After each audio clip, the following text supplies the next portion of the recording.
Sa round 5, muling masusubok ang aming lakas dahil maghahakot kami ni Ara ng asin.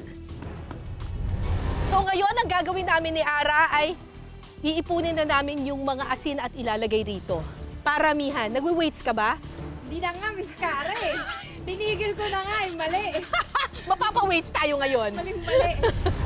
Sa loob ng 3 minuto, kung sino ang may pinakamaraming asin na mahahakot mula sa 3 tumpok ng asin, winner!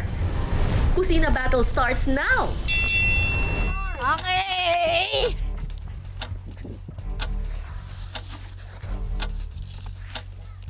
Ah!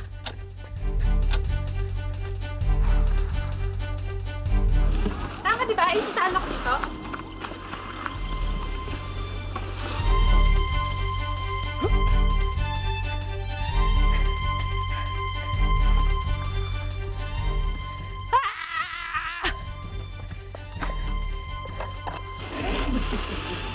Last 1 minute po!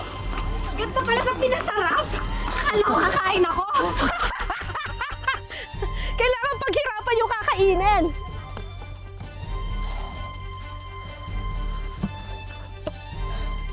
Ay, ay!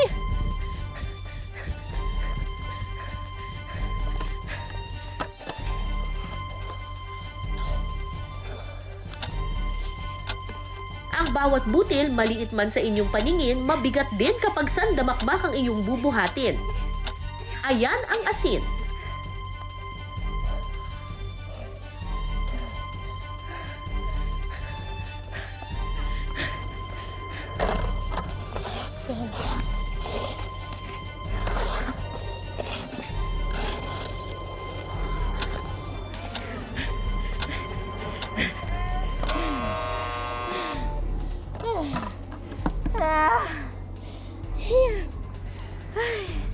Yeah!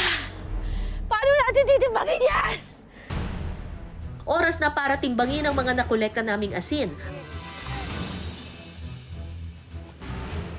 Ang nahakot ni Ara, 22.25 kilos. At ang nahakot ko naman, 25.5 kilos. Nakapuntos din ulit sa wakas. Pagkatapos ng round 5, 2-3 ang score, humahabol na po tayo